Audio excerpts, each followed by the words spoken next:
하나님의 말씀은 요한복음 8장 말씀 보시겠습니다. 요한복음 8장 37절로부터 45절까지 말씀인데요. 세 구절 볼까요? 38절, 41절, 44절. 그 부분 시작. 나는 내 아버지에게서 본 것을 말하고 너희는 너희 아비에게서 들은 것을 행하느니라. 너희는 너희 아비가 행한 일을 한도다. 대답하되 우리가 음란 데서 나지 아니하였고 아버지는 한 분뿐이시니 곧 하나님이시로다. 너희는 너희 아비 마귀에게서 났으니 너희 아비의 욕심대로 너희도 행하고자 하느니라. 그는 처음부터 살인한 자요 진리가 그 속에 없으므로 진리에 서지 못하고 거짓을 말할 때마다 제 것으로 말하나니 이는 그가 거짓말장이요 거짓의 아비가 되었음이라. 아멘. 오늘은 이제 지난번에 이어 면전의식에 대해 말씀드렸죠. 오늘은 저항의식에 대해서 나누려고 하는데요. 저항의식이 이루어지려면 시민의식이 이렇게 바탕이 돼야 됩니다. 시민의식으로서의 저항의식에 대해서 이렇게 좀 말씀드리고자 합니다. 시민의식이라고 한다면 이제 우리가 빌립보 3장 보면 우리의 시민권은 하늘에 있는지라 3장 20절에 이렇게 말씀하죠. 바로 거기로부터 구원하는 자 곧 우리 주 예수 그리스도를 기다린다. 그는 만물을 자기에게 복종하게 하실 수 있는 자의 역사로 우리의 낮은 몸을 자기의 영광의 몸의 형체와 같이 변하게 하시리라. 이렇게 말씀하시거든요. 우리의 시민권이 사실은 이렇게 하늘에 있고 또 육신의 시민권 땅에 있지 않습니까? 이 두 가지 이중국적자예요, 사실은. 뭐 표현이 어떨지 모르겠는데 이중국적자라고 하는 이 두 가지 면에서 우리가 한번 시민의식을 한번 생각해 볼 필요가 있습니다. 이 땅에 육신에 있어서 이 땅에 있으면서 근데 이중국적인데 문제는 뭐냐면 그 두 나라가 친한 나라요. 좋은 관계이면 상관없거든요. 문제는 두 나라가 적국 관계가 된다면 심각한 일이 생기게 되는 거거든요. 두 나라가. 그런데 오늘 이건 본문의 말씀만 봐도 바로 분리시키잖아요. 그죠? 바로 우리의 영적인 시민권과 육신의 시민권 사이에 뭔가 큰 간격이 있음을 보여주고 있는 대표적인 말씀이거든요. 이게 아주 친한 그 동맹관계가 아닙니다. 결단코. 동맹관계에 어떤 국적에는 문제가 없는데 동맹관계가 아니라 오히려 서로가 대적 관계에 있는 국적이기 때문에 이제 여기서 우리가 깨어있지 않게 되면 우리가 완전히 때로는 희생될 수도 있고요. 때로는 깨어있지 않게 되면 이제 우리가 방향을 못 잡아서 혼란에 빠져갈 수 있게 됩니다. 그런 측면에서 이제 시민의식이 얼마나 중요한 건가 하는 것을 다시 한번 이렇게 생각해 보게 됩니다. 이러기 시민의식이 그걸 바탕으로 해서 이제 저항의식에 대한 부분을 얘기하려고 하는데 먼저 들어가면서 시민의식이라는 것은 뭐냐면 시민의식이란 이게 살아있어야 그 사회가 거룩해지고 깨끗해지고 그 사회가 발전될 수 있거든요. 시민의식이 없는 사회는 사실은 그 나라가 발전이 안 됩니다. 신기하죠? 오늘날의 21세기의 문명, 20세기 후반 21세기 문명이 사실은 이 시민의식, 유럽에서 시민의식이 깨어나면서 발전되기 시작한 문명이잖아요. 유럽에서. 다시 말해 유럽의 르네상스를 통해서 이 시민의식이 살아나기 시작했습니다. 시민 한 사람 한 사람이 막 깨어나게 되죠. 더구나 종교라고는 엄청난 굴레 속에서 종교 개혁까지 일으키게 됩니다. 그래서 종교 개혁에서도 그 시민들이 각각의 어떤 그 의식을 발휘할 수 있도록 그게 신앙 개혁이거든요. 종교 개혁이거든요. 그 전까지는 꼼짝 못하고 예만 해야 됐는데 교회는 말할 것도 없고 정치도 더 말할 것도 없고 다 그런 상태였는데 이제 시민들이 의식을 발휘하게 만들어준 것이 르네상스요 종교 개혁이거든요. 이렇게 되면서 이제 정교개혁된 그런 신앙이 가는 곳마다 시민의식을 자꾸 깨우는 게 오늘날의 민주주의를 일으키는데 아주 가장 큰 근간이 됐다고 합니다. 이것이 없었다고 하면 이게 쉽지 않았다고 얘기도 하거든요. 근데 이런 시민들이 제 목소리를 내는 게 내게에서 그러면 막 서로가 싸우지 않겠느냐. 이게 이제 가장 큰 문제인데 싸울 수도 있죠. 서로가. 그러나 이렇게 시민들이 제 목소리를 내므로 말미암아 서로 견제하게 만든다는 겁니다. 서로 균형을 이루고 견제하면서 긴장관계를 만들고 균형을 이뤄간다는 측면에서 오늘날의 민주주의의 어떤 선한 모습을 보게 되는 거죠. 나쁜 모습은, 부정적인 모습은 뭐 데모가 끊임없이 나오잖아요. 민주주의에는. 그렇지 않습니까? 이런 데모, 이런 문화로 인해서 독재 문화에서는 이걸 지극히 부각시키거든요. 계속 그걸 부각시켜서 이렇게 싸워서 나라가 잘 되겠느냐 이렇게 막 부각시키는데 독재 국가에서는, 그러나 이제 민주주의에서는 그렇게 그 다양한 시민의 목소리가 발휘됨에도 불구하고 정말 견제와 균형을 이뤄서 나가게 되는 거죠.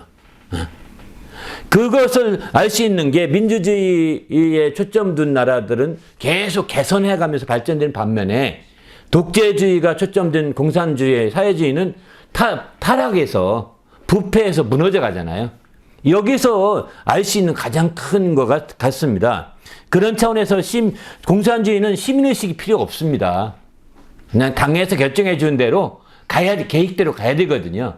시민들의 의견 내세우면 안 된다고 생각합니다. 한국 속담을 많이 내세우죠. 정말 사공이 많으면 산이 바다로 배가 산으로 간다 이런 말 하는데, 사실 이거는 제가 볼 때 그 당파 싸움에서 나타난 그런 부정적인 면들 때문에 나타났던 것 같습니다. 부정적인 측면들이 분명히 없지 않아 있었을 테니까요. 그래서 이런 시민의식이 이렇게 되면서 문제가 됐는데, 그러나 긍정적인 면에서는 서로 견제하게 되고 서로 긴장관계를 통해서 조정해 간다는 거, 내가 최고의 의견이 아니고 또 저 사람의 의견 서로 존중해 주는 가운데 의견 간다는 거, 이게 가장 좋은 거죠. 제가 최근에 본 그 논문 같은 거 하나 봤는데 그게 당파 싸움에 대한 그런 좋은 측면에서 얘기한 거더라고요. 좋게 해석하는 건데, 조선시대 당파 싸움을 사색당파라고 하면서 부정적으로 많이 우린 들어왔는데, 그게 이제 한국의 오늘날 민주주의의 정당 정치에 싹이 됐다는 거예요. 맹해가 됐다. 이렇게 해석하는 거거든요. 이유가 뭐냐? 실제 정당 싸움에서요, 그 후기에 가서는 막 죽이고 막 그랬는데, 실제 정당 싸움의 초기의 중반까지는 그렇게 안 죽였답니다. 안 죽이고 정당이 집권하면 상대방을 죽이지 않고 그냥 일배 정도 보내는 게 끝나고 다시 와서 또 집권도 한답니다. 이렇게 돼서 서로가, 그러니까 상대방은 쌍심지를 키우고 보니까 다른 파에서 어떻게 하겠습니까? 그거 부패할 수 있겠습니까? 못 하잖아요. 그래서 나라가 건전하게 그럼에도 불구하고 이렇게 성장할 수 있는 좋은 계기가 된다. 이렇게들 얘기하더라고요. 영정조 시대에 그 조선의 중흥을 일으키게 됐던 이유는 거기에 있었다. 이런 얘기를 하더라고요. 그런 부정적인 측면에서. 그런 측면들을 보면서 이제 이게 서로가 시민들이, 물론 그때 그 양반들이 이제 시민이 아니죠. 그들은요. 그죠? 온 백성보다 양반 그룹에서 막 싸우는 거니까 다른 거지만, 그러나 민주주의 시대에서는 모든 사람들이 차별이 없이 다 이제 주권을 가지고 있다. 이렇게 강조하게 되면서 시민의식이 유럽으로부터 시작하여서 점점 이제 기독교가 들어가는 곳곳마다 더 강화됐고, 그 결과는 민주주의로 계속해서 이렇게 발전되는 과정에 시민의식이 얼마나 크게 작동했는지를 알 수 있는 거죠. 반면에 이제 그렇게 해서 오늘날 21세기에 와서 정착된 이제 정치 제도 가운데 민주주의를 그래도 민주주의가 어떠니 하더라도 가장 좋은 정치 체제로 인정하는 이유가 여기에 있는 거거든요. 아무리 뭐해도. 그러나 민주주의의 정치 체제의 부패라든가 부정적인 작용이 많이 드러나면 드러날수록 거기에 드러나는 또 다른 정치 체제가 독재 체제가 드러나게 됩니다. 전체 체제, 전체주의가 나타나게 되는 거죠. 어떤 형태로든 간에 독재나 전체주의로 흘러가는 방향이 있습니다. 그것과 민주주의와 계속 싸움일 것 같습니다. 제가 볼 땐 피할 수 없는. 그렇다고 옛날같이 왕정으로는 돌아가지 않을 것 같습니다. 근데 과거의 왕정시대에는 이런 시민의식을 거의 발휘할 수 없었거든요. 왜? 짐이 곧 국가라 하는 시대였기 때문입니다. 그러니까 그런 시대에 이제 폐단을 극복한 것이 시민들이 이를 들고 일어나서 혁명을 일으킨 건데, 그런 이후에 다시 왕정으로 들어가느냐? 생각보다 어려울 것이다. 저는 이런 생각. 그러면 이제 왕정시대가 나쁜 거냐? 사실은 그렇지 않습니다. 왕정 한 왕만 잘 돼도요 엄청난 역사가 나타날 수 있습니다. 한 왕만. 정말 세종대왕 한 명 때문에 지금의 한국의 모든 게 다 이루어졌다고 하지 않습니까? 그 조선의 그 모든 게 다 세종대왕 때 절정 이루고 그 다음부터는 계속 내리막길이었다가 잠시 오르다가 내리막길이었다 이런 얘기를 하는데, 이제 이런 한 명의 임금 하나가 얼마나 크게 작용하는, 왜냐하면 20년에 30년, 길게는 40년을 그가 통치하거든요. 이렇게 30년 이상 한 세대를 통치하게 되면 완전히 한 단계 업그레이드 시킬 수 있다고 합니다. 그런데 문제는 그렇게 그 다음에 그 왕정 시대에 왕 성군보다는 오히려 악군, 오히려 아니면 폭군이 더 많이 나오기 때문에 사실은 그걸 다 깔아 먹는 거죠. 그게 이제 문제가 되는 거죠. 그런 차원에서 그러면 우리 하나님의 나라는 어떠냐? 한번 우리 생각해 볼 필요가 있을 것 같습니다. 하나님의 나라는 이 두 가지가 가장 완벽하게 잘 조화된 나라라고 생각합니다. 하나님은 우리의 왕이시잖아요. 두 가지가 완벽하게 조화된 거라고 봐요. 그 얘기는 무슨 얘기냐면 하나님은 성군이세요. 우리가 아무리 부정적으로 말해도 성군이라고 봐야 되지 않겠습니까? 그리고 그분은 30년 통치하는 게 아닙니다. 몇 년 통치하죠? 영원히 통치하십니다. 그분만 왕정하셔도 됩니다. 그런데 그분은 우리에게 자기의 절대권을 쓰지 아니하시고 우리로 하여금 구하라, 두드리라, 찾으라, 계속 너희가 민원이 뭐냐 얘기하라, 이 얘기하시는 거거든요. 구하라, 찾으라, 두드리라는 걸, 민원을 주님이 왕 절대적인 성군이 민원을 찾고 있는 겁니다. 더구나 옛날에 세종대왕은 민원을 알아내기 위해서 이제 밤에도 야간 순시를 갔다고 하지 않습니까? 그런데 어떤 선비가 글을 잘 읽은 거예요. 아주 가난한 그 오두막집에 살면서 글을 읽는 거 보면서 가만히 읽어봤더니 너너 몇 편을 보더라는 겁니다. 예? 그래서 와가지고 이제 나중에 시험을 그 문제를 낸 겁니다. 그랬더니 이 사람이 장원일 수밖에 없죠. 그거 열심히 외우고 있는 거 봤으니까. 그래서 그 사람은 나중에 물어보면서 이제 내가 내 집에 언제 갔는데 깜짝 놀랐다는 거예요. 이게 좋은 사람 발탁하려고 또 민원을 알아보려고 하는 일이거든요. 이 암행이죠. 이렇게 하듯이 좋은 임금은 다 그렇게 해서 좋은 사람 꼬집어내고 좋은 시민들을 이렇게 세우는 거거든요. 그래서 함께 그 일을 해나가는 거거든요. 혼자 하지 않습니다. 혼자 하지 않습니다. 하나님은 성군이십니다. 세종대보다 더 좋은 성군이시기 때문에 민원을 계속 파악하고 있고, 그래서 구하라, 구하라고 얘기합니다. 조선시대는 어느 사람 얘기인데 민원의 나라였다고 합니다. 조선시대는. 신문고에 가서 알리면 반드시 이 임금님 앞에까지 올려야 된답니다, 그게. 또 임금님 지나가다 격쟁이라고 해서 막 꽹과리 두드리면서 막 항소하잖아요. 그 문제는 반드시 기록해야 됩니다. 실록에 기록해야 된답니다. 그러니 이런 지나갈 때마다 막 그러고 그렇게 할 수 있도록 다 허용한 거잖아요. 사전 차단 안 한 거잖아요. 그래서 조선시대 임금은 아주 장수하지 못했다고 하는 이유가 잠도 못 자고 좀 잘하려고 하면은 그럴 정도라고 합니다. 그것만 했느냐? 계속 공부시킨다고 합니다. 계속 개선, 경영이라고 그러죠. 공부를 시켜서 계속 이제 스스로를 자꾸 더 한 단계 업그레이드 시키려고 주위에 좋은 전문가를 데려다 공부시키는 거죠. 그래서 엄청난 조선시대의 국왕은 참 어려웠을 것이다 라고 하는 그런 사람도 있더라고요. 하여튼 이렇게 우리 하나님의 나라는 이 두 가지. 그래서 저는 민원을 가장 많이 제기하는 나라가 민주주의예요. 그렇지 않습니까? 민주주의는 민원이 가장 많이, 그냥 신고가 계속 들어가지 않습니까? 저희 집도 신고 때문에 꽃스모스 자르고, 이게 시민의식이 없으면 신고 안 합니다. 에이, 잘났다고 저렇게 신나고 그냥 지나가잖아요. 시민의식이 이거 신고를 하는 겁니다. 하루는 이제 벌로랭이라고 해서, 벌로랭이 꽃이 노란 꽃인데 가을에 그 꽃에서 키우려고 좀 이렇게 잔디를 내버려 놨더니 그거 키운다고 자르고 또 누가 있으면 신고한 거예요. 노란 꽃이 예뻐서. 아니 잔디밭에 좀 이렇게 컸다고 해서 뭐 어때? 꽃이 예뻐서 키우려고 하는데 내 땅에 내가. 에? 그래서 그 사람이 어떻게 신고했냐면 그것도 신고 참 굉장히. 근데 이 벌루랭이가 그 해외에서 들어온 식물이랍니다. 여기 토종식물이면 괜찮은데 해외에서 들어온 식물을 키우는 게 아니다. 이러면서 신고자가 그렇게까지 신고한 거예요. 대단하지 않습니까? 전 놀랐어요. 알고 봤더니 한국이나 동양 쪽에서 자라는 식물인 거예요, 이게.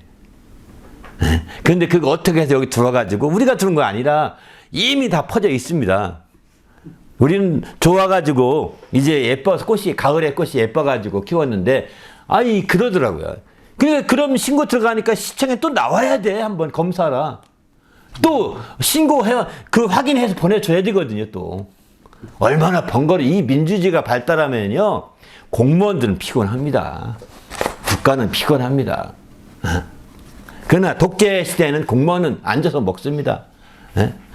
뒤로 다 들어오니까요.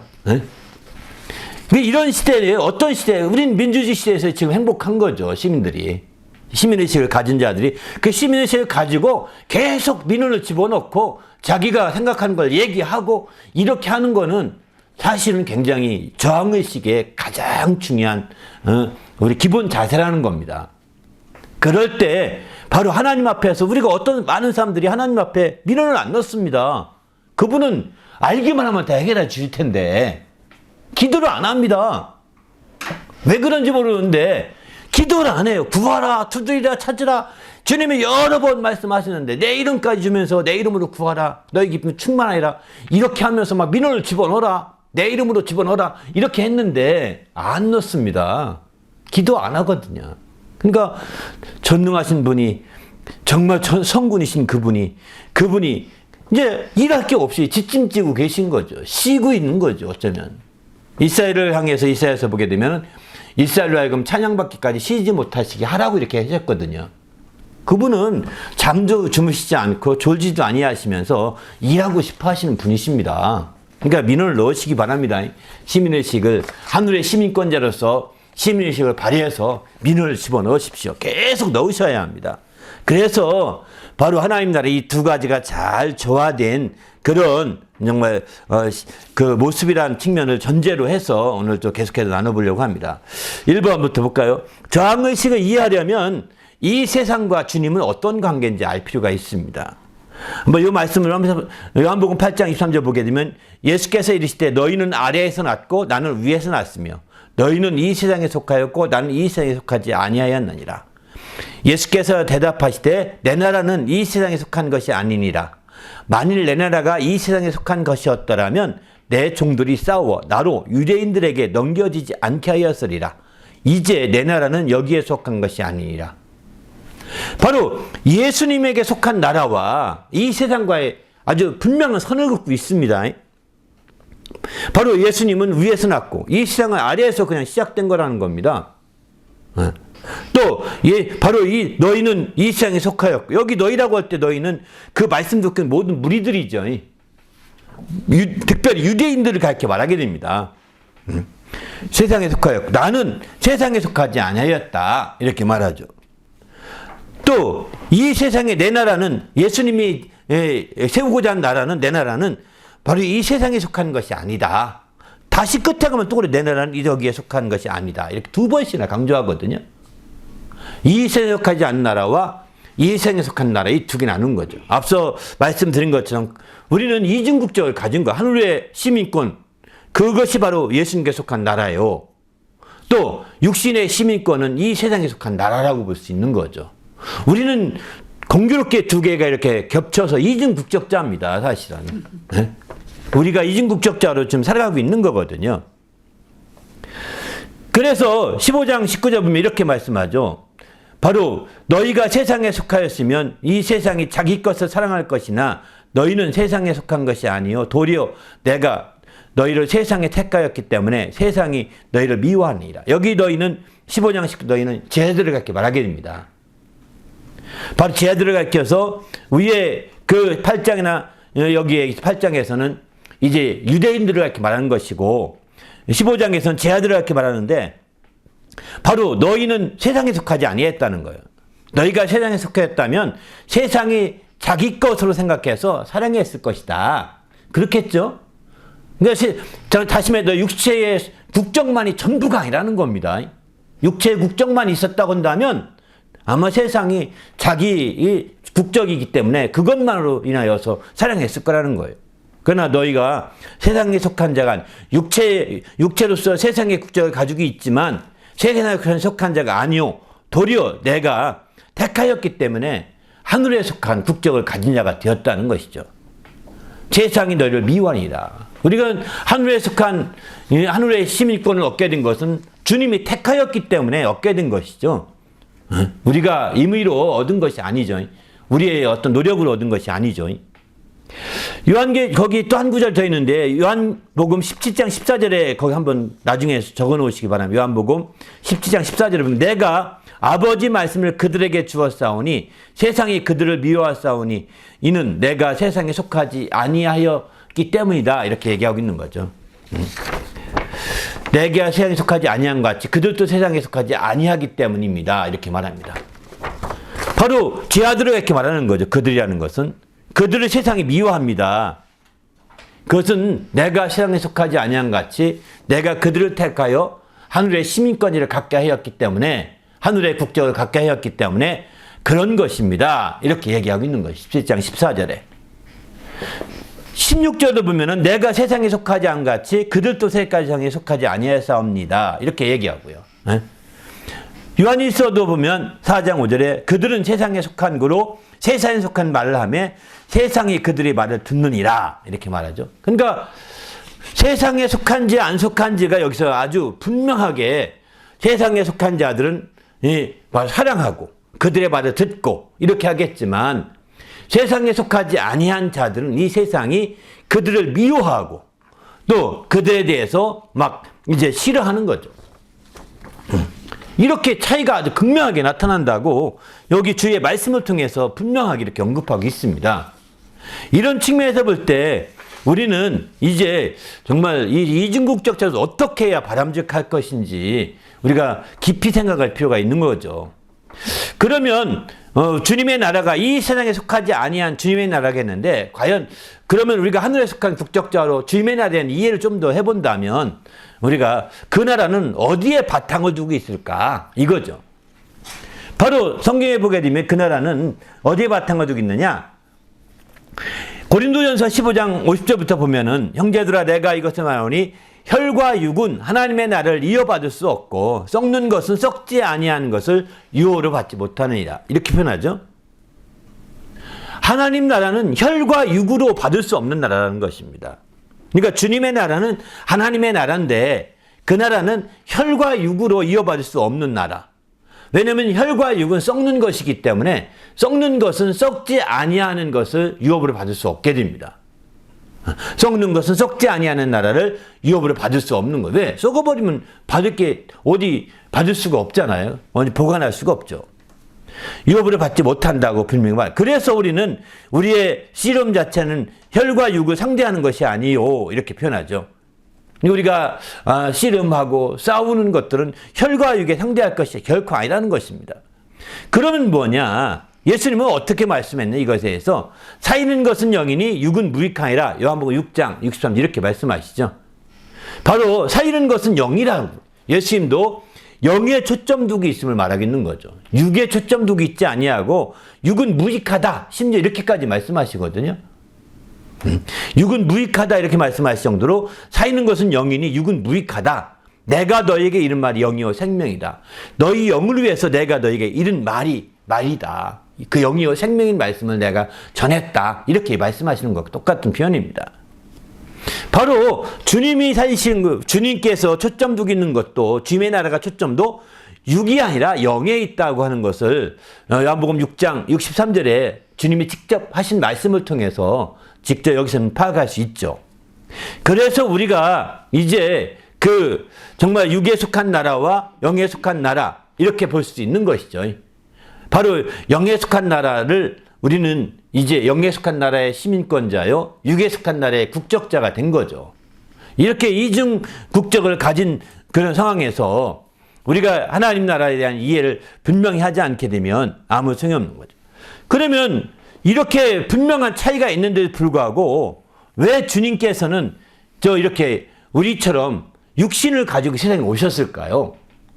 히브리서 2장 14절 보게 되면은 자녀들은 혈과 육에 속하였음에, 이게 우리 모두를 그렇게 말하거든요.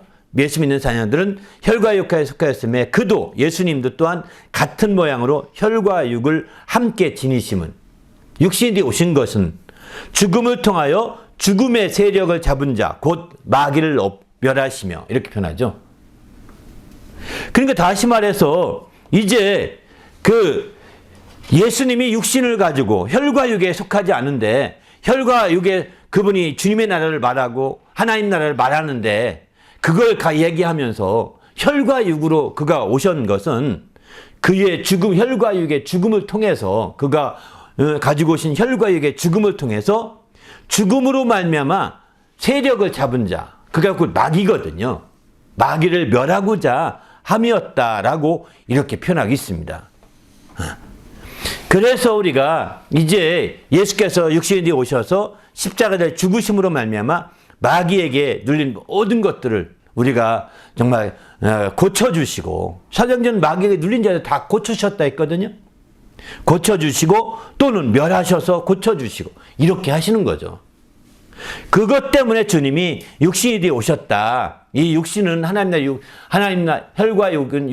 혈과 육은 하나님 나라를 유업으로 받지 못하지만 주님이 그것 때문에 바로 혈과 육에 속해 있는 자들을 이렇게 대신 죽으심으로 그들을 구원하기 위해서 오셨다라고 이렇게 말씀합니다.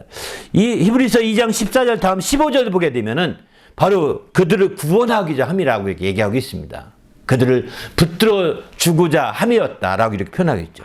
천사를 붙들어 주기 위함이 아니라 이와 같이 혈과 육을 가지고 온 자들을 붙들어 주려고 그렇게 하셨다고 15절은 말씀이 이어진 말씀입니다. 그 말씀 적어야 되는데 안 적었네요. 아무튼 우린 주님 앞에서 그렇기 때문에 그 주님의 나라에 대한 충분한 이해가 안 되면 이와 같이 혈과 육에 대한 것들에 대해서 정말 우리가 오해하고 또 한쪽으로 치우침으로 또 어려워지는 거죠. 그러면 육에 속한 것은, 육에 속한 나라, 육에 속한 것들, 혈과 육에 해당되는 것들은 무엇이냐? 그것은 여기 성경에 몇 구절 보게 되면 바로 육에 속한 것들은 이제 성령이 없는 것이다. 육에 속한 자는 성령이 없다. 이렇게 말합니다. 유다서 1장 19절 보게 되면. 다시 말해서 이제 하늘의 그 시민권자가 그거 시민권임을 망각하고 육신의 국적만 초점 두고 거기에 사는 사람들은 바로 성령이 없는 자다라고 이렇게 말하고 있는 거예요. 육에 속한 자니까요.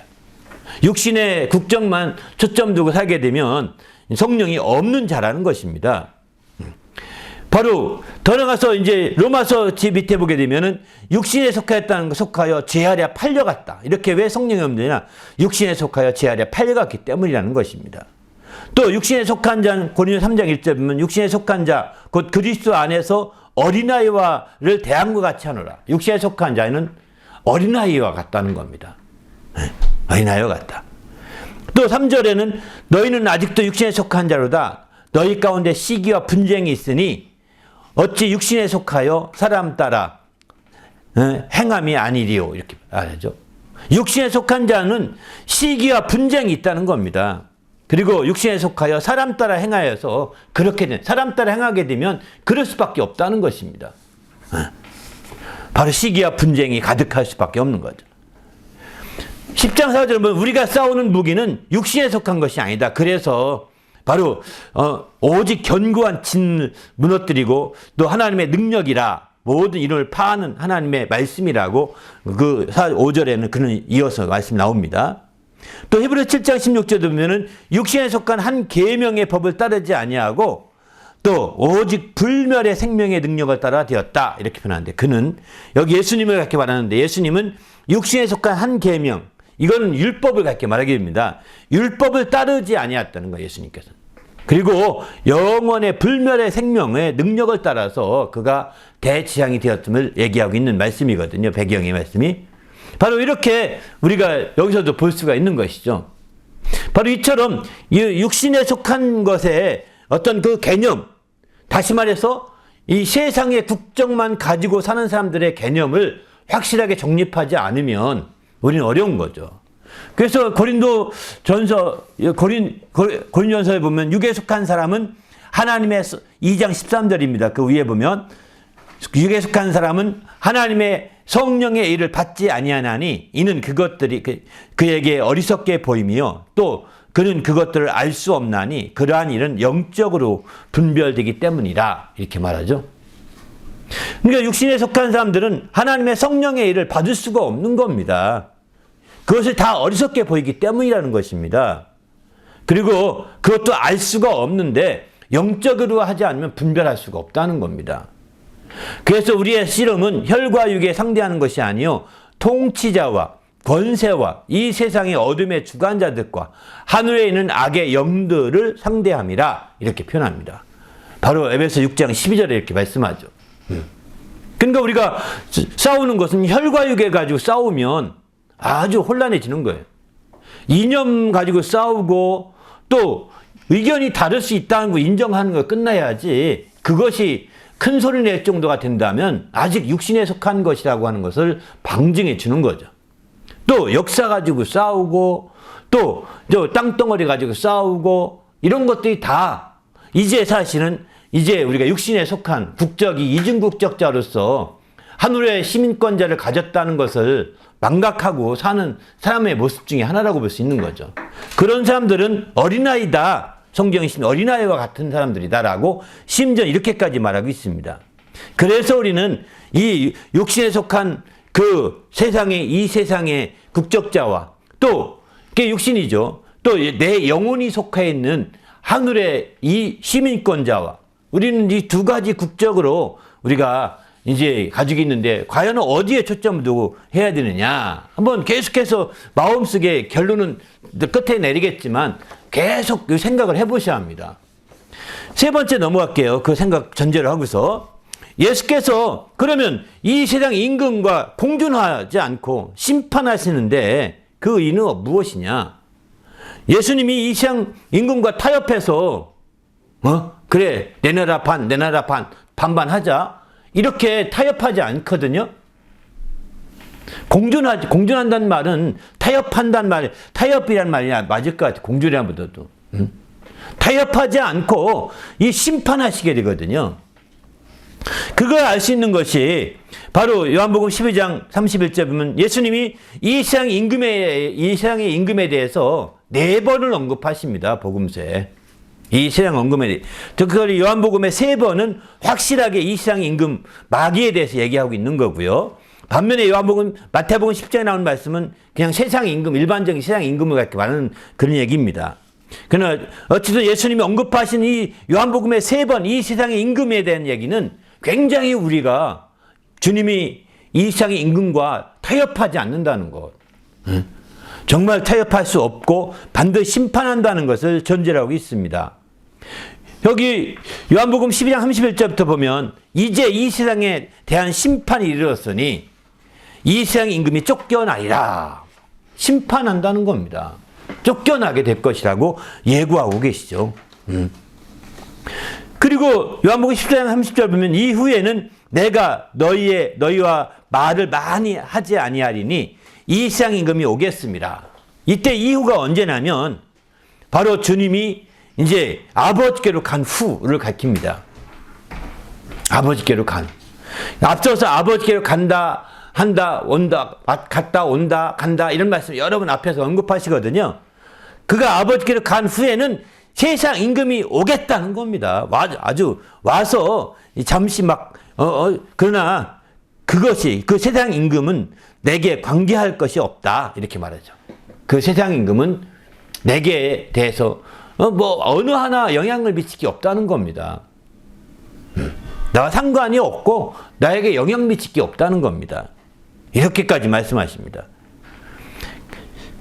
근데 여기 세상이 온다고 했는데 사실은 그 전에 마태복음부터 보게 되면 그 전에 보면 더 그 전에 오게 되죠. 누가복음 10장 18절 보게 되면 이렇게 말해요. 예수께서 이르시되 사단이 하늘로부터 번개같이 떨어지는 것을 내가 보았다. 이렇게 말하거든요. 그러니까 사실은 그 이때가 누가복음 10장이 뭐냐, 복음, 천국 복음 막 전할 때거든요. 회개하라, 천국이 갖고 왔다. 이렇게 예수께서 막 복음을 증거할 때 이제 사단이 하늘로부터 번개처럼 내려왔다는 겁니다. 그 여기 이 주님께서 특별히 이제 바로 십자가에다 죽으셔서 사흘 동안에 그가 무덤에 가 계시고 마침내 승천하시잖아요. 그런 그 과정에 사단이 더 아주 극렬하게 작용할 것을 사실 얘기하고 있는 거예요. 요한복음 14장 말씀은요. 그렇게 보셔야 될 것 같습니다. 그리고 요한복음 16장 11절에 또 말씀하는데 심판의 대열함은 이 세상 임금의 심판을 받았으며, 여기 요한복음 16장 7절에 성령이 오시게 되면 죄에 대해서 또 의에 대해서 심판에 대하여 너희를 책망하시리라 이렇게 말씀하시거든요. 그 중에서도 심판에 대하라면 이 세상 임금이 이미 심판을 성령이 오신 이후에는 심판이 이미 끝난 상태라는 거예요. 심판이 이미 완료된 상태라는 거예요. 정죄된 상태라는 겁니다. 그래서 이렇게 세상 임금에 대한 얘기를 이렇게 언급하고 있습니다. 그래서 주님이 그러면 왜 이런 세상 임금을 내버려 두지 아니하고 그냥 이렇게 쫓아내고 심판하고 이렇게 하시느냐? 거기에는 목적이 있습니다. 주님이 비유로 복음서에 이렇게 말씀하십니다. 요한 12장 29절 보면 사람이 먼저 강한 자를 결박하지 않고서야 어찌 그 강한 자의 집에 들어가 그 세간을 강탈하겠느냐? 결박한 후에야 그 집을 강탈하리라. 똑같은 말씀이 마가복음 3장 27절도 있죠. 네. 그러니까 강한 자, 이 세상 임금이 강한 자거든요. 강한 자를 결박해야 그 집안에 있는 세간들을 가져올 수가 있다는 겁니다. 다시 말해서 죽음을 앞서 히브리서 2장 14절 말씀처럼 죽음으로 말미암아 죽음의 세력을 잡은 자라고 그러지 않습니까? 사망의 세력을 잡은 자거든요. 죽음이 가장 두렵잖아요. 모든 인류 가운데. 그렇지 않습니까? 죽음의 세력을 잡았는데 그를 이제 죽음의 권세라는 가장 큰 권세거든요. 가장 강한 권세거든요. 왜냐하면 하나님의 아들도 사흘 동안 죽어 있을 수밖에 없을 만큼 강력한 권세니까요. 겨우 사흘밖에 아니지만 하나님의 아들도 그 강한 권세 앞에 그도 죽을 수밖에 없었던 거죠. 그러나 그를 결박하고 심판해요. 마침내 부활함으로 완전히 그의 사망 권세가 깨트려지잖아요. 그렇게 됨으로 말미암아 그 강한 자를 그 권세를 깨트림으로 말미암아 깨트렸다는 것은 그 권세를 행할 수 없게 한 거죠. 그래서 결박했다 이렇게 표현하게 되는 거죠. 결박함으로 말미암아 마침내 이제 그 안에 있는 새가 늑탈할 수 있는 상황이 된 겁니다. 그래서 그 하나님의 그 이후에 이렇게 늑탈하기 위해서 천국 복음을 전파할 것을 딴 것까지 전하라고 얘기하게 되는 거죠. 천국 복음이 전파되니까 어떤 현상이 나타났느냐, 어떤 방향이 나타났느냐. 먼저 누가복음 예수님 살아 계실 때도 천국 복음이 막 전파되는 곳에 사단이 번개처럼 떨어지기도 했습니다. 그리고 전파되니까 그 하나님 나라에 막 많은 사람이 침입해 들어오는 거예요. 그 하나로 막 물밀듯이 들어오는 겁니다. 국경이 열리니까 마치 옛날 동독과 서독에 있어서 국경이 열리니까 막 동족 사람이 밀려 들어오잖아요. 물밀 들어오잖아요. 이렇게 들어오는 겁니다. 네. 월경한 거죠. 그래서 국경을 넘어서 들어오는 그들이었는데 그런 것처럼 여기 마태복음 11장 11절과 12절 말씀은 그겁니다. 침례 요한 때부터 12절 특별히 보면 지금까지 천국은 침노를 당하나니 침노하는 자는 빼앗느니라. 그 복음이 전해지면서 이제 천국은 막 둘러싸인 사람이 많다는 겁니다. 오늘날 미국으로 멕시코 국경을 통해서 미국으로 막 들어오는 사람이 많잖아요. 불법 이민자들이 막 밀려 들어오지 않습니까? 이렇게 하듯이 그 미국 국가 입장에서는 침노했다고 볼 수 있는 것이죠. 그렇게 막 들어오는 겁니다. 그러나 들어오게 되면 그들이 빼앗게 된다. 침노하는 자는 다 시민권을 얻게 된다라고 이렇게 말씀하고 있는 거죠. 또 누가복음 16장 16절에 보면 거기 한 구절에 빠졌습니다. 밑에 누가복음 16장 16절에 보면 율법과 선지한 요한의 때까지인데 그 후부터는 하나님 나라의 복음이 전파되어 사람마다 그리로 침입하느니라. 이렇게 표현합니다. 요한복음 네 번째 바로 위거든요. 바로 그리로 침입해 들어온다는 것입니다. 그러니까 이게 국경을 침입해 들어오듯이 침노해 오듯이 막 들어오는 거예요. 물밀듯이 들어오는 겁니다. 그래서 하나님 나라가 이제 그 하나님 나라의 복음이 증거되는 곳곳마다 놀라운 역사, 오늘도 마찬가지죠. 안 들어온다고 할지 모르지만은 사실은 그 하나님 나라의 복음이 온전히 전파만 된다면 들어올 수밖에 없을 것입니다. 그 복음이 전파되지 않고 가려워졌기 때문에 안 들어오고 막힌 거죠. 사실 막힌 거라고 볼 수가 있는 거죠. 우리는 이제 주님 안에서 그 복음으로 말미암아 이런 놀라운 역사들이 펼쳐지도록 힘쓰십시다. 할렐루야. 그러면 이 세상에 심판 이르를 때 이 세상이면 쫓겨나는데 어떻게 쫓겨나겠느냐? 한번 요한계시록부터 보면 이런 말씀합니다. 하늘에 전쟁이 있어서 미가엘과 그의 사자들이 용과 더불어 싸울세. 용과 그의 사자들도 싸우나 이기지 못하여 다시 하늘에서 그들이 있을 곳을 얻지 못하여서 쫓겨가게 됐다는 것입니다. 이기지 못해.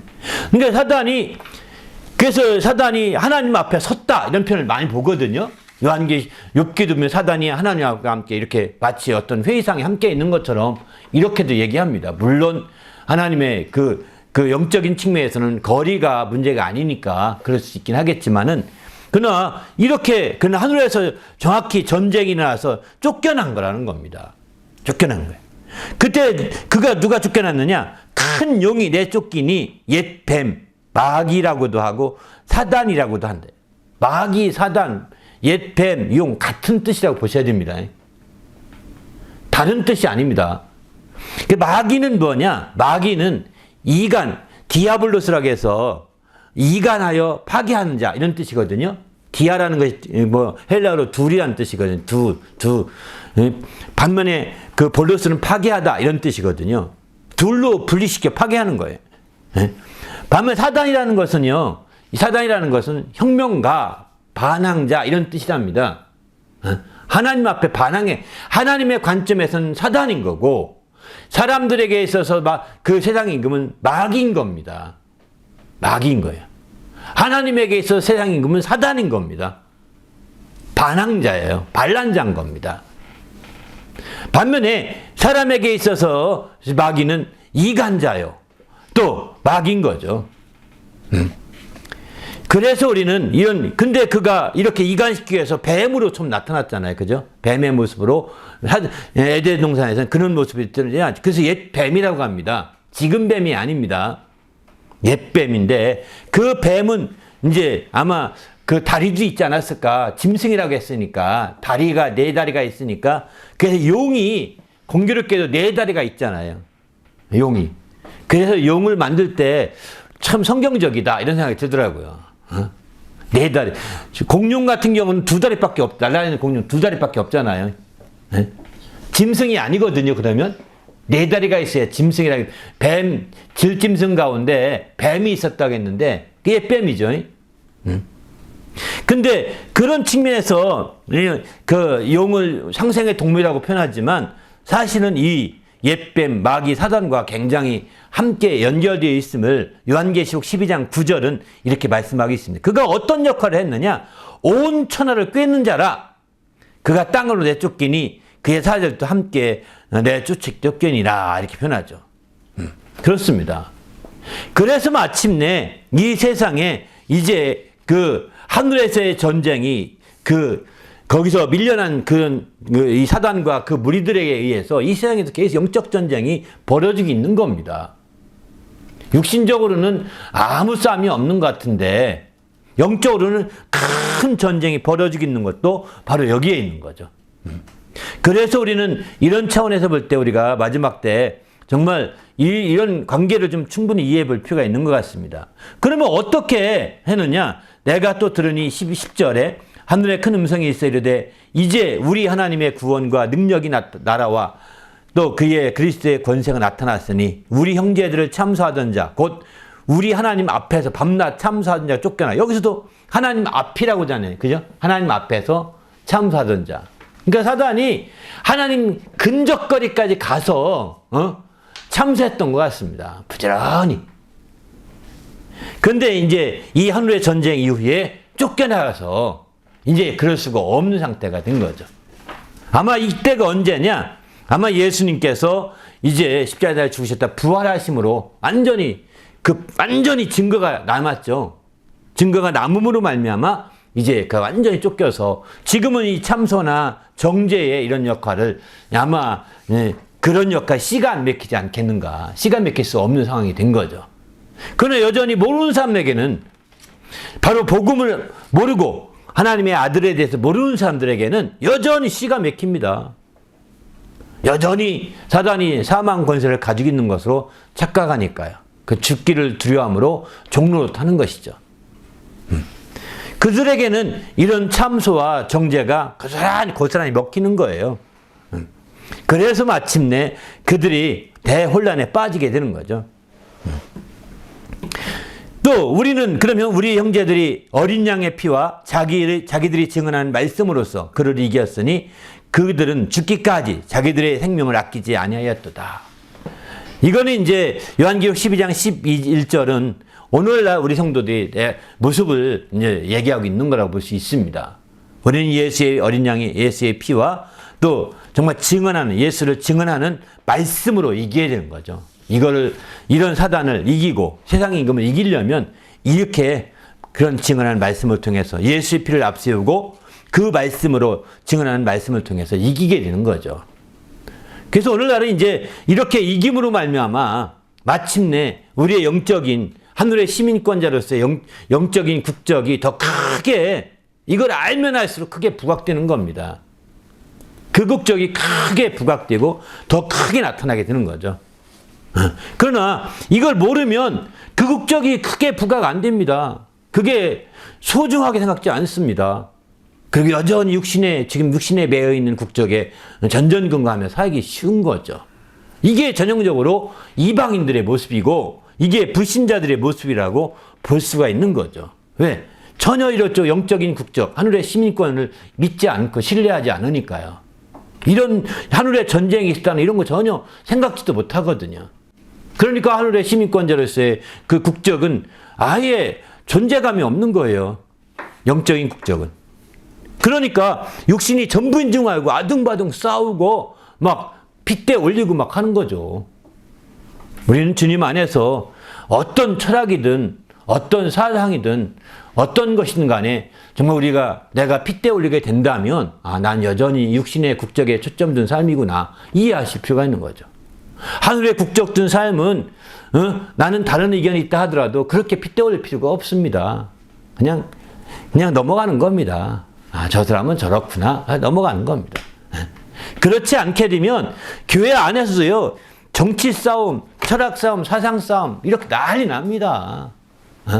교회 안에서도. 이거는 정말 영적인 국적, 하늘의 시민권자라고 하는 의식이 없기 때문에 나타나는 대표적인 모습 중에 하나인 거죠. 우리도 이제 주님 안에서 그러나 우리가 육신을 가지고 있기 때문에 바로 이 육신의 국적에 연관된 문제에 대해서 말하지 않을 수가 없어요. 그게 언급이 안 될 수가 없는 거예요. 다 언급할 수밖에 없는 상황도 많이 있을 것입니다.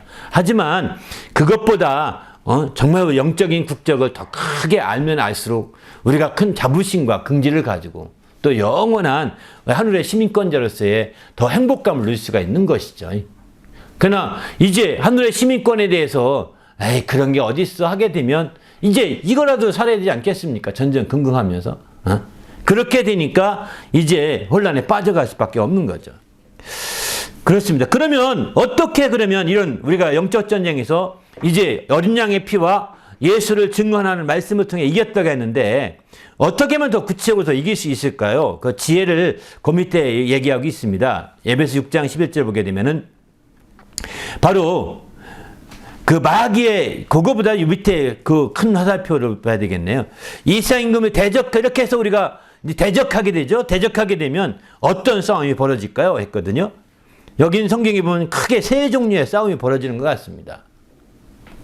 바로 이 세상 임금을 대적하고 마귀를 대적하게 되면 먼저 믿음의 선한 싸움을 싸우게 됩니다. 두 번째는 고난의 큰 싸움을 싸우게 됩니다. 세 번째는 혈과 육이 아닌 영적인 싸움을 싸우게 되는 거죠.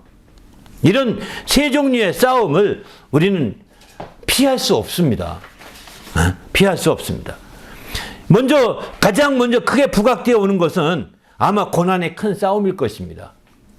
두 번째부터 말씀드리면 이 고난의 큰 싸움은 다시 말해서 육체의 그 고난을 느껴지는 싸움을 싸운다는 것입니다. 영적 고난은 아닙니다. 우리 육신에게 고난으로 느껴지는 싸움, 큰 싸움이라는 거예요. 이게 작은 싸움이 아니라는 겁니다. 바로 마귀를 대적하면 육신적으로 고난이 느껴지고 고난이 느껴질 만큼의 싸움을 싸우게 되는데 바로 이거를 견디어내는 것이 굉장히 중요한 거죠. 그래서 히브리서 10장 32절 보게 되면은 우리가 그 빛을 받은 후에 하늘의 영광의 빛이죠. 받은 후에는 고난의 큰 싸움을 견디어낸 것을 생각하라 이러거든요. 너희에게도 그와 같은 싸움이 있으니 너희가 내 안에서 본바요. 이 싸움 고난받고 있는 사도 바울의 모습을 다 빌립보 사람들 보았거든요. 이제로 내 안에서 들은 바라. 지금도 듣고 있다. 왜? 빌립보서는 그 로마 감옥에서 쓴 거거든요. 로마 감옥 속에서 이거 쓰고 있기 때문에 지금도 듣는 바라. 이렇게 얘기하고 있는 겁니다. 고난받고 있는 거거든요. 고난의 큰 싸움을 피할 수가 없습니다. 또 너희가 아는 바와 같이 이제 먼저 빌립보 교회에서 고난과 능욕을 당하였으니 이는 하나님을 힘입어 많은 싸움 중에서 하나님의 복음을 너희에게 전하였노라.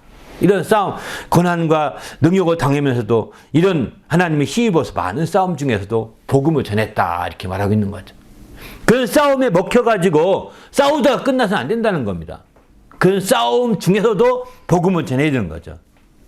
이렇게 하려니까 그 싸움을 깊이 있는 심층 있는 이해가 필요하다는 겁니다.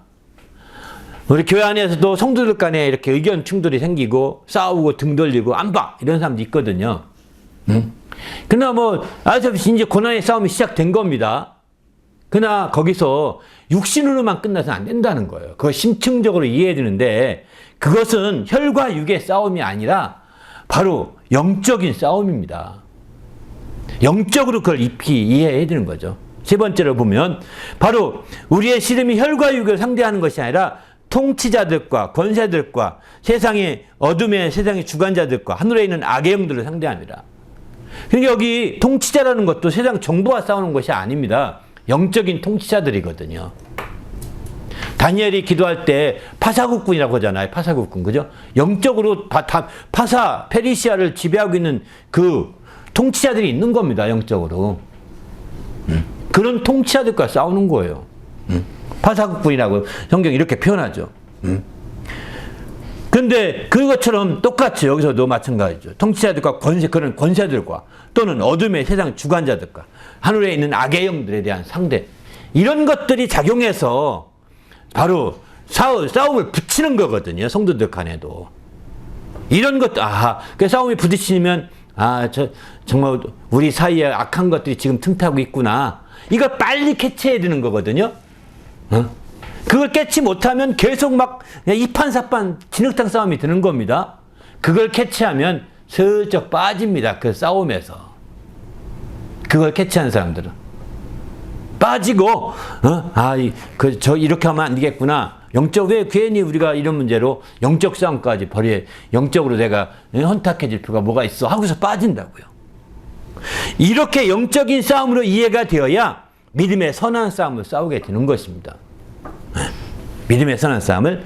그래서 디모데전서 6장 12절 보면은 믿음의 선한 싸움을 싸우라. 영생을 취하라. 이를 위하여 내가 부르심을 받았고 많은 증인 앞에서 선한 증언을 하였도다. 이렇게 표현하죠. 그렇습니다. 믿음의 선한 싸움을 싸우라. 그 뒤에도 디모데전서 1장 18절도 예언을 따라 그것으로 선한 싸움을 싸우며, 디모데후서 4장 7절 나는 선한 싸움을 싸우고 내 달려갈 길을 마치고 믿음을 지켰다. 이렇게 표현하죠. 선한 싸움을 싸워야 돼. 이 영적인 깊이, 영적인 그 싸움이라는 걸 깊이 이해하게 될 때 선한 싸움을 싸우는데, 믿음의 선한 싸움은요, 일방적으로 상대방을 넉다운 시키는 싸움이 아닙니다. 선한 싸움은 상대방도 이기고 나도 이기는 싸움입니다. 윈윈 전략이라고 보시면 될 것 같습니다. 선한 싸움은 정말 내가 저 사람을 넉다운 시키는 싸움이 아닙니다. 이건 악한 싸움이거든요. 세상에서 싸움은 악한 싸움이죠. 상대방을 넉다운 시켜야 자기가 다 독식할 수 있기 때문이죠. 그러나 선한 싸움은 독식하는 싸움이 아닙니다. 저 사람도 이기고 나도 이기는 싸움인 거죠. 그러니까 이게 영적인 깊이를 모르면 이런 싸움을 싸울 수가 없습니다. 내가 손해본 것 같아서 싸울 수가 그렇게 될 수가 없는 겁니다. 우리는 이런 선한 싸움을 통해서 정말 한 단계 높은 그 신앙을 발휘할 수 있기를 부탁드립니다. 이런 싸움을 싸우면서 우리의 달려갈 길을 맞춰야 된다는 것이죠. 그렇지 않고 끝까지 악한 싸움만 하면서 막 나가면 안 되는 거죠. 악한 싸움 했던 대표적인 사람이 우리가 알다시피 록펠러예요. 록펠러가 11조로 유명한 사람인데 그가 완전히 독점 체제를 만들어서 완전 상대방을 완전히 패망시키고 자기가 다 독점하거든요. 독과점을 하고 독점 체제를 만들거든요. 그래가지고 만든 다음에 막 싹 돈을 올려가지고 돈을 엄청 번 거죠. 록펠러 대학도 세웠습니다. 시카고에.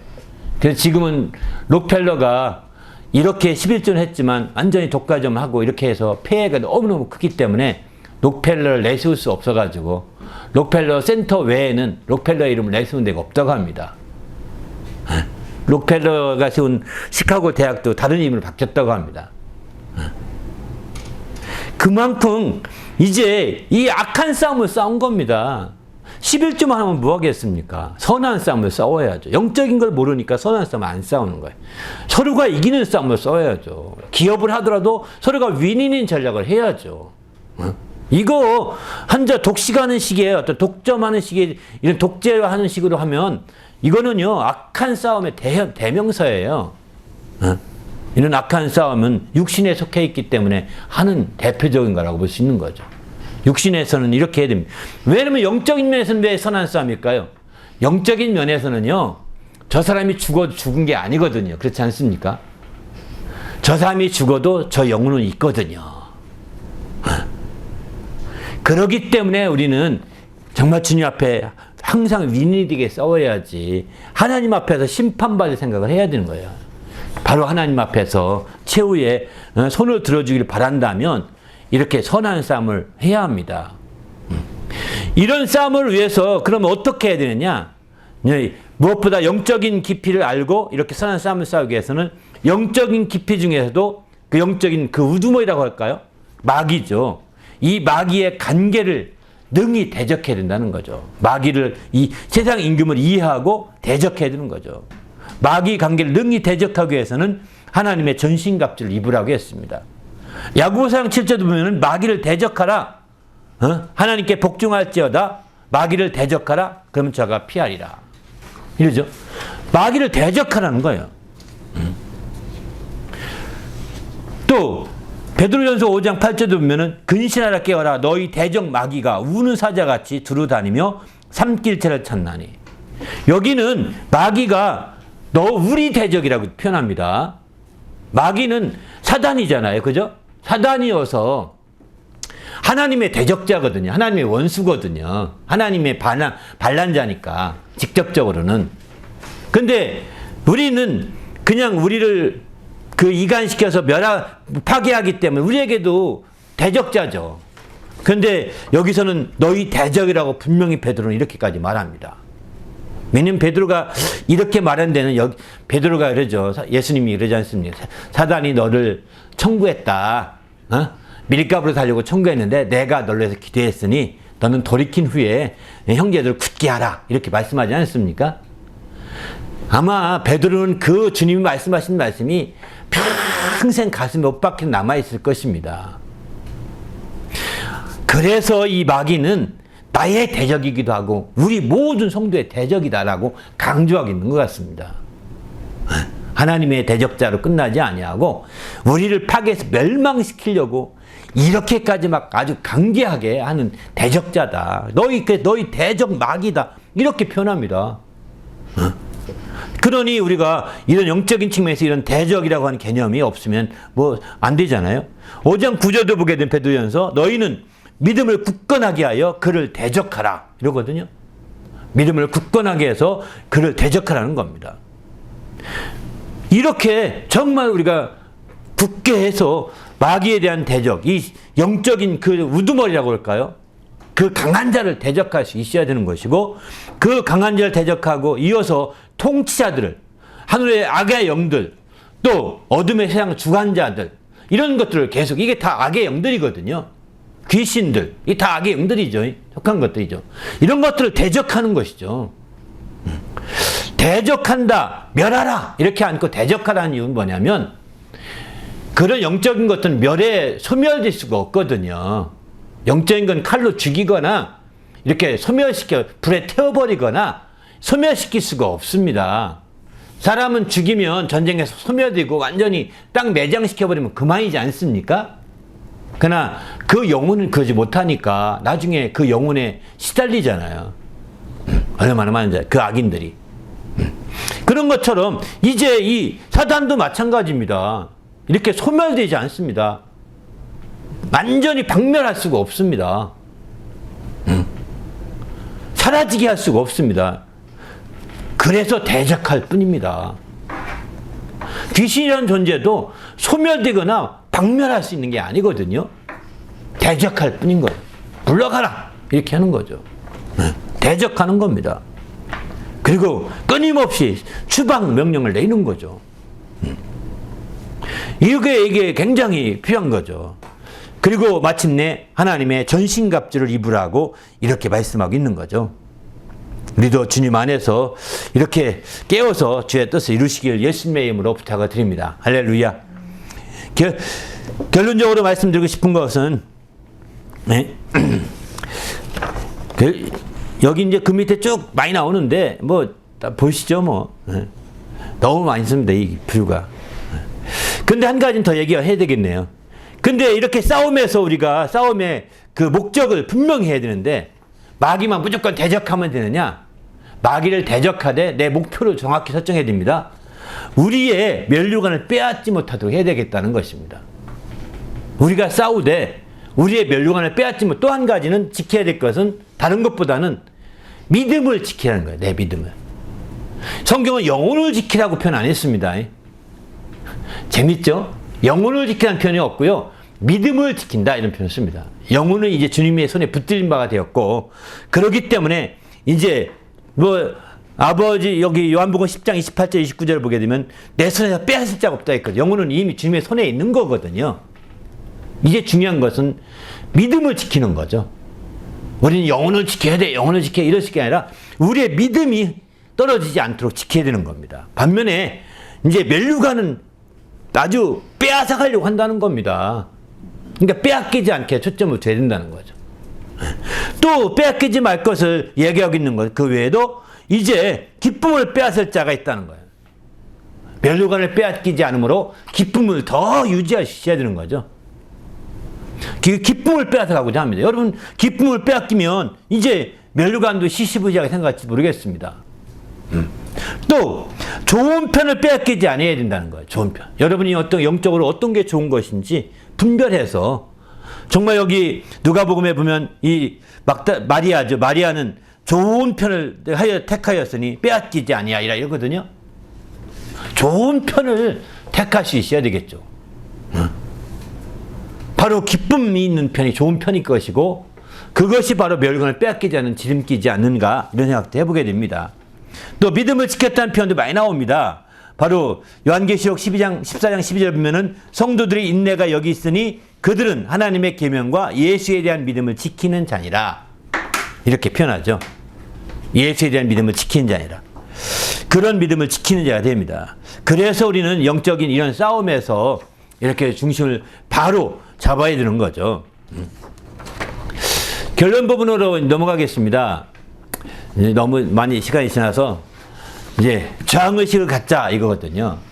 바로 이제 바로 영적인 국적을 가진 자들은 육신의 국적을 가진 것과 적대 관계에 있는 국적이기 때문에 정신을 바짝 차려야 합니다. 이게 타협할 수 있는 것이 아닙니다. 타협할 수 있는 것이 아닙니다. 그리고 이것을 우리가 여기서 이런 영적 싸움에서 승리하기 위해서는 영적인 국적에 대해서 깊이 이해해야 합니다. 하늘의 시민권자에 대한 깊은 이해가 안 되면 아무 소용이 없어요. 그것을 계속 계몽하고 깨우쳐야 되는 거죠.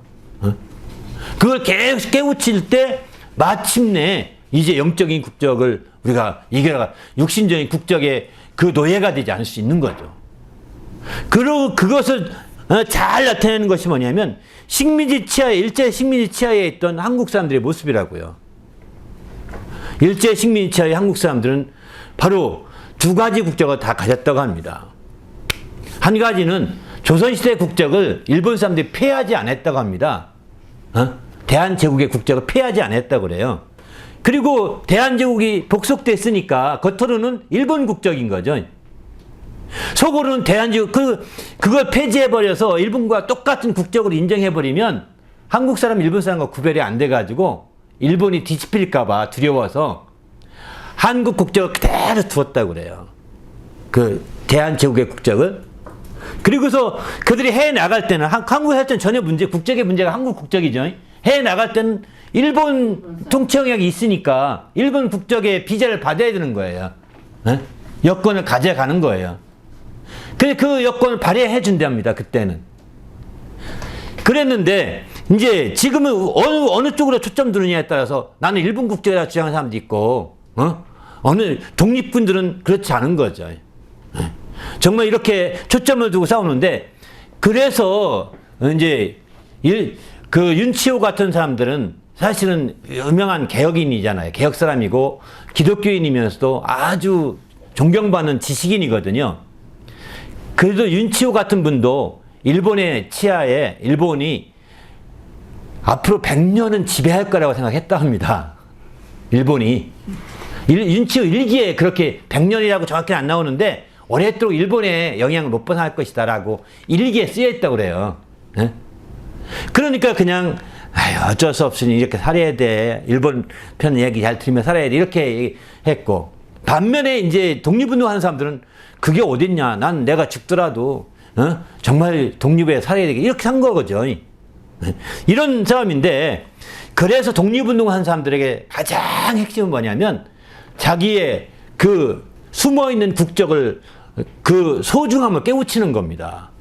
그래서 한국 민족이 어떤 민족인지 깨우치고 한국 국사를 가르치고 한국어를 가르치고 이렇게 계몽운동을 계속 펼치는 거거든요. 그래서 그들이 다 상록서 같은 소설을 보게 되면 나가서 막 농민운동하면서 그 야학을 하잖아요. 그죠? 이게 다 그거 계몽운동 하는 거예요. 그런 그 야학하던 그 사람 중에 대표적인 윤봉길인데, 윤봉길 나가서 결국은 그 암살에 앞장서지 않습니까? 일본 입장에서는 테러리스트죠. 그러나 한국 사람이 정말 그 테러리스트 말하는 것은 일본 편이 쓰는 것과 똑같은 거예요. 그런데 어쨌든 그렇게 해서 마침내 야학하고 막 깨우치다가 이제 자기는 가르쳐 가야겠다 가는 겁니다. 독립하러 가는 거예요. 저는 이게 바로 저항운동이 아닌가 생각이 드는 겁니다. 그 독일 히틀러가 2차 세계대전 때 우리는 36년, 5년이나 총치받았지만, 35년이에요. 정확히 횟수는 36년인데, 만 35년이 안 돼요. 안 되거든요.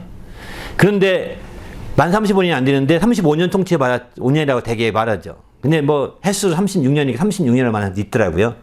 근데, 히틀러의 통치받은 기간은, 프랑스는 언제냐? 4년밖에 안 되더라고요. 4년 동안인데도 히틀러 앞에 부역하는 사람들 9만 명이 다 처단을 당했거든요. 그 히틀러 그때 프랑스 말로 레지스탕스라고 표현하는데, 이런 레지스탕스 운동이 엄청나게 일어났고 그 대표적인 사람이 드골이죠. 드골. 샤를 드골 중심으로 한 그 레지스탕스 운동이 일어났고, 막 그들이 계속, 특별히 북쪽에서는 여전히 완전 통치를 했고, 독일 사람들이. 남쪽에서는 BC 정부라고 해서 독일 괴뢰 정부가 세워졌나 봅니다. 그리고 그런 정부들에 영향받아서 점점 이렇게 했던 것 같은데, 그렇게 해서 프랑스의 그런 4년 지났을 때 독립하게 됐을 때 마침내 이제 뭐 엄청난 숙청이 일어나게 되는 거죠. 엄청난 숙청.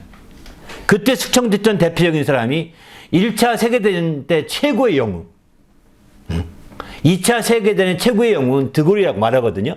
프랑스에서는 1차 세계대전 최고의 영웅이 페땡이라는 사람인데 페땡이라는 사람이 이제 남부 시민정부의 그 수장이에요. 수방이 됐었습니다. 그래가지고 이 사람이 나중에 정말 곤욕을 치게 되죠, 사실은.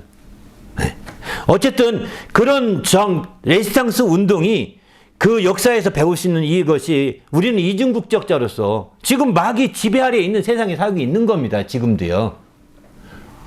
여전히 지금 앞으로도 더 살지도 있어요. 이런 상태에서는 영적인 하늘의 국적에 대한 계속해서 이렇게 부각시키지 않게 되면 여전히 우리가 세상에 하루 이틀 산 것도 아니고 2000년, 3000년, 아니 몇천 년을 살아왔는데 그게 뭐 대수냐, 다 그렇게 산 게 아니냐. 사실 이렇게 말하는 게 어쩌면 정상일지 모르겠어요. 일본 같은 경우는, 대만 같은 경우는 식민지가 일본에 의해서 100년 가까이 됐다고 하지 않습니까? 100년. 100년 정도 식민지 생활하고, 또 지금의 뭐 네덜란드, 인도네시아는 네덜란드에 300년, 400년의 식민지 됐답니다. 그래서 지금의 네덜란드 축구 선수들은 알다시피 네덜란드 지배받으면서 부모님들이 합해진 그 혼혈아가 많기 때문에 네덜란드에서 선수 다 데리고 갔어요. 12명 전부가 네덜란드 출신이랍니다. 양쪽 국적자. 그래가지고 네덜란드가 지금 축구에서 호주와도 비기고 또 사우디와도 비기고 막 바레인과도 비기고 다 비겼답니다. 어저께 중국에 졌다고 난리 났던데 8대2로 다 승리해서는 이겨놓고 골에서는 진 거예요. 완전히 경기는 잡아놓고 공격해서 잡아놓고서 졌다고, 골 결정력이 없었다고 얘기하더라고. 이런 것처럼 그렇게 오래 통치하게 되면 점점점 그들 속해지는 거죠. 그들에게 완전히 속해져서 이제 한국적으로 육신에 몸담기는 국적으로 그냥 흘러가기 쉽습니다. 그러나 이제 반드시 우리 신앙은 영적인 국적을 놓치지 말아야 합니다. 우리 신앙은 하늘의 시민권자라고 하는 이런 의식을 놓치지 말고 이것을 회복하지 않게 되면, 이것에는 계속해서 깨우쳐주지 않게 되면, 우리는 정말 이런 저항의식을 회복하지 않게 되면 우리의 신앙은 어느 날 이제 세상에 속한 신앙, 종교인으로 되고 말 것입니다. 그리고 이제 하늘의 시민권자로서 그분 앞에 서기가 정말 부끄러울 때가 반드시 올 거라고 저는 확신합니다. 그런 의미에서 이 땅에 있는 동안에 정말 이제 영적인 이런 국적을 확실히 회복하시고 하늘의 시민권을 회복하셔서 영적 생활에 좀 더 중심을 두고 저항의식을 가지고 이 땅에 있는 동안에도 깨어있으시길 바랍니다. 저항의식을 가지고 깨어있지 않게 되면요, 우리가 타락합니다. 타락의 양상이 뭘까요? 부패로 들어가는 거거든요. 그래서 우리가 크리스찬들이 조금만 부패해야 돼요. 세상을 막 크게 이렇게 확대시킵니다. 똑같이 시장점이 비슷하게 되면 크리스찬이 그렇대 이런다니까요. 세상은 기가 막힙니다. 우리가 개혁하고자 하고 이렇게 정말 저항하고자 하는 사람이라고 한다면 정말 깨끗하게 살아야 합니다. 거룩하게 살아야 합니다. 그렇게 살 때 바른 시민의식을 가지고 살아야 합니다. 그럴 때 바로 우리가 승리할 수 있게 되는 거죠. 그렇지 않게 되면 작은 거, 먼지 털으면 안 나는 사람 없다고 그러잖아요. 먼지 털어서 먼지 하나 안 나오는 사람 없다고 그러는데, 멍석 털어서 그렇게 탈탈 턴다니까요. 그러면 정말 아마 교회도 이렇게 털면은 다 가야 될 거요. 아마 대부분의 교회가 이렇게 털어보십시오. 아마 그러니까 우파에 들어간 이유가 있는 것 같아요. 기득권 가진 교회는 다 우파예요. 기득권 있는 교회들은 신기하게도 극우파예요. 또 심지어. 근데 저는 정말 심지어 아닙니다. 이거는 지혜가 아닌 거예요. 저항의식을 가지고 끝까지 깨끗해야 되는데 함께 더러워졌기 때문에 그런 것이 아닌가 생각을 저는 갖고 있습니다. 하여튼 주님 안에서 마지막 때 우리는 영적으로 정말 하늘의 시민권이답게 이렇게 저항의식을 갖고 사는 성도가 되시기를 예수님의 이름으로 부탁을 드립니다. 함께 기도하겠습니다. 오늘 말씀 생각하며 기도할 때 정말 하나님 내 인도해 달라고 정말 깨워서 마지막 때 깨워서 주의 뜻을 이루게 해달라고 간절히 합심해서 기도하겠습니다.